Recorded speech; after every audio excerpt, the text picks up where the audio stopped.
Everyone, how are you? So जैसा कि आप सब जानते हैं कि कल 9 जून था बीएसआर सर का the magic of thinking rich season 8 का डे 1। तो आप में से जिसने भी अटेंड किया है मुझे कमेंट में बताना कि आप सबको कैसा लगा। बाकी अगर जिसने अटेंड नहीं किया, मैं उन सबके लिए एक छोटा सा वीडियो बनाने जा रही हूँ। सर के जो टॉपिक्स थे उन्हें शॉर्ट में बताना चाहती हूँ आप सबको। तो क्या है ना कि मतलब सर जितना हमें देते हैं उतना आपको मैं दे पाऊँ इतना मुझे नहीं आता, लेकिन मैं कोशिश करूँगी थोड़ा उन टॉपिक्स को क्लियर करने की। तो सर ने सबसे पहले शुरुआत में ये कहा कि the magic of thinking rich है ना, ये इसमें 1% लॉजिक एंड 99% मैजिक है, 99% मैजिक। एंड ये उन लोगों के लिए नहीं है जो विक्टिम मेंटालिटी है, मतलब जो पहले गिव अप कर चुके हैं कि हमारी किस्मत ही खराब है, हमारा तो कुछ हो ही नहीं सकता। ये सेशन उनके लिए नहीं है। बाकी जो ये सोचते हैं कि वो बेस्ट लाइफ डिजर्व करते हैं, देन आपका ये पूरा महीना 28 दिन जबरदस्त जाने वाला है। तो you must attend this. Then sir ने ना सबसे शुरुआत में हमें एक कहानी सुनाई जिम कैरी की, जो एक हॉलीवुड एक्टर है, अमेरिका का हॉलीवुड एक्टर था। तो उसने है ना 1985 से बहुत स्ट्रगल किया था, वो स्ट्रगलिंग पीरियड में था। तब उसने क्या किया, एक चिट लिया, उसमें $10 मिलियन लिखा और अपने पैकेट में रख लिया। और उसने ये सोचा कि ये 5 से 7 साल में सच हो जाएगा, इन कैश हो जाएगा, और फिर अपना काम करने लग गया। देन 1995 में थोड़ा टाइम लग गया, लेकिन 1995 में उसका सपना पूरा हुआ। उसे एक मूवी का ऑफर आया जिसमें उसे $10 मिलियन दिया गया। तो क्या आपके अंदर इतना स्ट्रेंथ है कि आप भी अपने सपनों को ऐसे लिखकर कहीं भी चिपका सको जहां आपकी नज़र हमेशा पड़े और आप उनको पूरा करने में लग सको? अगर है तो लिखो अपने सपनों को, जितना हो सके, जहां हो सके वहां लिखो और रोज़ देखो उसे।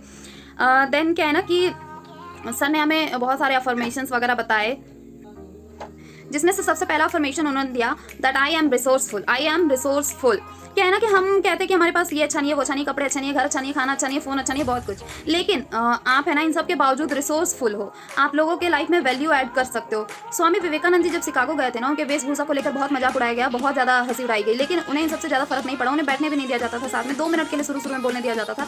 लेकिन जब उन्होंने बोलना शुरू किया ना, नॉन स्टॉप लोग सुनने लगे और आज भी सुनते हैं, बिकॉज उन्हें पता था वो रिसोर्सफुल हैं। अगर पूरी दुनिया भी आपसे हेट करने लगे ना, पूरी दुनिया भी आपके खिलाफ हो जाए ना, फिर भी आप क्रांति ला सकते हो, बिकॉज यू आर रिसोर्सफुल।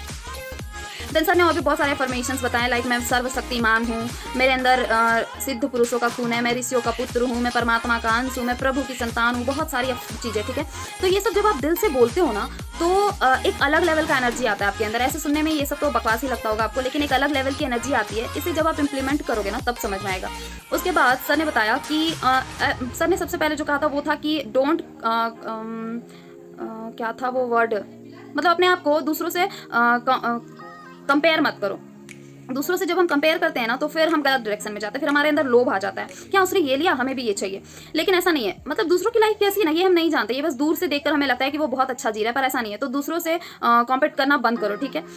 बाकी क्या है ना कि सर ने कहा कि एवरीथिंग इज परफेक्ट। आपके पास जो भी है ना, जैसा भी चल रहा है ना, सब कुछ परफेक्ट है, क्योंकि सब कुछ यूनिवर्स ने तय किया है। जब जिसको जहाँ होना होता है, जिसके साथ होना होता है, जैसे होना होता है, वो होता है। लेकिन हम क्या करते हैं, हम कंप्लेन करते हैं कि नहीं मुझे ये नहीं चाहिए, वही चाहिए, ऐसा नहीं होना चाहिए, वैसा नहीं होना चाहिए, ऐसे होना चाहिए, but do not do this. ये मत करो आप, क्योंकि ये सब यूनिवर्स ने डिसाइड किया है। आपको पता है कि जब भी आपको किसी भी चीज़ में प्रॉब्लम आती है, इसका क्या रीज़न होता है? सबसे बड़ा रीज़न होता है क्लैरिटी। आपको क्लैरिटी ही नहीं होती।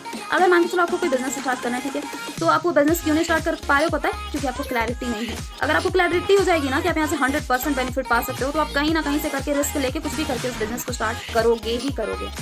वैसे ही अगर आपको किसी रिलेशनशिप में दिक्कत आ रही है, ठीक है, रिलेशनशिप्स में दिक्कत आ रही है या फिर कुछ भी, तो इसका मतलब सिर्फ इतना सा है कि आपको वहाँ क्लैरिटी नहीं है कि आपको उससे क्या चाहिए। अगर क्लैरिटी हो जाएगी ना, फिर कोई प्रॉब्लम रहेगा ही नहीं। तो सबसे पहले अपने क्लियर करो चीज़ों को, चीज़ें क्लियर होंगी तो सब कुछ खुद अच्छा होगा।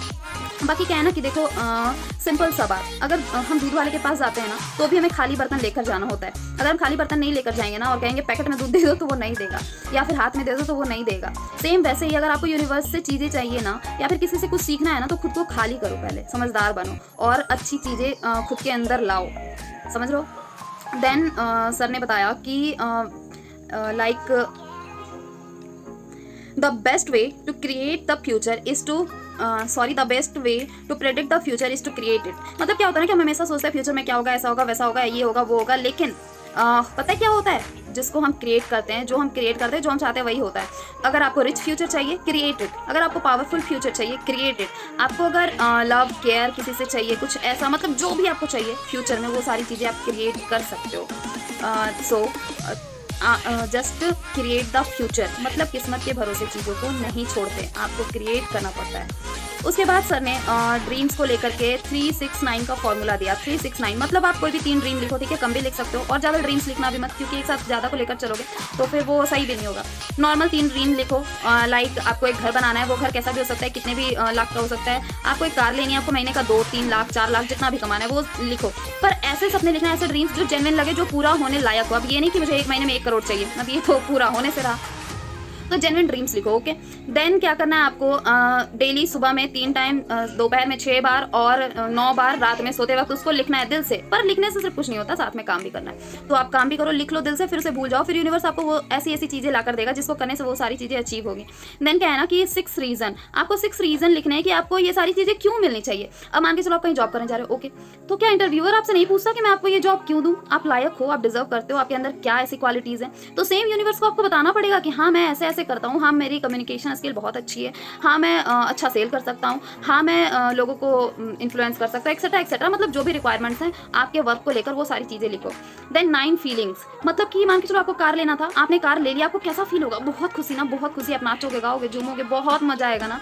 तो वो फीलिंग अगर आपने अभी फील कर ली ना, जो आपको लेने के बाद फील होगी, ट्रस्ट मी वो सपना पूरा होने में ज़्यादा देर नहीं लगेगा, ऐसा सर हमें बताते हैं। बाकी वो तो हम इम्प्लीमेंट कर कर खुद सीखते जाएंगे।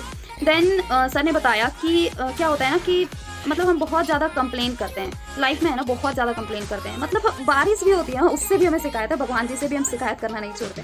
यार अभी क्यों बारिश हो रही है, अभी बारिश होना था क्या, कभी धूप भी तेज़ होता है ना, उसमें भी हम शिकायत करना नहीं छोड़ते, हम कुछ भी नहीं छोड़ते शिकायत करने के लिए। तो कंप्लेन नहीं करना, क्योंकि जो कंप्लेन करता है ना वो क्रिएट नहीं कर पाता, और जो क्रिएट करता है वो कभी कंप्लेन करता ही नहीं, क्योंकि क्रिएटर को कंप्लेन करने के लिए टाइम ही नहीं होता। तो ये आपको चूज़ करना है कि आपको कंप्लेनर बनना है या फिर क्रिएटर।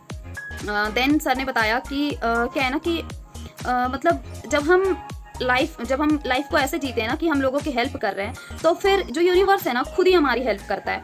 तो सर ने इसके लिए एक बहुत ही सही क्वोट दिया है कि when you support the world selflessly then the whole universe supports you endlessly. मतलब आप एकदम निस्वार्थ होकर जब लोगों की मदद करते हो ना, तो ये यूनिवर्स आपकी खुद मदद करने लगता है। तो बिल्कुल निस्वार्थ होकर, सेल्फलेस होकर, जितना पॉसिबल हो उतना लोगों की हेल्प करना सीखो। जितना हेल्प करोगे उतना ग्रो करोगे। देन एक बात आपको याद रखना है कि देखो दुनिया में हम जितने भी काम कर रहे होते हैं ना, एंड में सबका पर्पस सिर्फ एक होता है, बताओ, पैसे कमाना। कौन नहीं चाहता पैसा कमाना आज के टाइम पे, कौन नहीं चाहता, सब चाहते, राइट। और अगर आप में से कोई नहीं चाहता तो फिर कोई दिक्कत नहीं है पर मुझे पता है सब चाहता है, सबको पता है, क्योंकि हमारा जो किसी भी चीज़ का एंड पर्पस होता है ना, एंडिंग पर्पस होता है ना, वो होता है पैसे ही कमाना। तो यूनिवर्स को बताओ कि मैं मनी मैग्नेट हूँ, मेरे पास पैसा घूम फिर के आता है, पैसा मेरा दोस्त है, इस तरह के अफर्मेशंस बोलो। मतलब मैं जो चाहता हूँ वो मुझे मिल रहा है, मेरी सारी इच्छाएं पूरी होती हैं, इस तरह से करके बोलो, बिल्कुल पॉजिटिव वे में। ये सारी चीज़ें वर्क करती है, ट्रस्ट में वर्क करती हैं। देन एक बात याद रखना, मैंने तो ये बता ही दिया आपको कि कंप्लेन करने वाले कभी क्रिएट नहीं कर पाते, तो कंप्लेन तो खैर करना ही नहीं आपको। बाकी एक चीज़ याद रखो, the rest of my life is best of my life. मतलब जो अभी आपने जैसा भी अब तक जिया है जाने दो उसे, लेकिन जो बाकी की ज़िंदगी है ना वो बेस्ट होने जा रही है, बेस्ट। तो इसे बेस्ट बनाने में लग जाओ और हैप्पी रहो। एंड पता है आपको जो दुनिया में सारी जो चीज़ें हैं ना, वो सारी चीज़ें हैं about how are you feeling now. मतलब आप जैसा भी फील कर रहे हो, लाइक अभी आप बहुत गुस्सा फील कर रहे हो, ठीक है, आप नेगेटिव एनर्जी को अट्रैक्ट कर रहे हो, तो इसमें आपका ही नुकसान है। अगर आप अच्छा फील कर रहे हो ना, तो वो अच्छी चीज़ों को अट्रैक्ट कर रहे हो, तो आप अच्छा फील करो, ठीक है। आप जैसा फील करोगे वैसी चीज़ें अट्रैक्ट होंगी। एंड हाँ, the rest of my life is best of my life. अभी अब सब कुछ बेस्ट होने जा रहा है। थैंक यू सर ने। बाय द वे गाइज, आप सबको कैसा लगा मेरा वीडियो? मैंने बहुत कोशिश की कि मैं आप सबको अच्छे से बताऊं, बाकी थोड़ा बहुत मिस्टेक हो गया होगा, पता नहीं। लेकिन आपको अगर अच्छा लगा तो लाइक करना, शेयर करना एंड कमेंट करना, मेरे चैनल को सब्सक्राइब करना। Bye bye.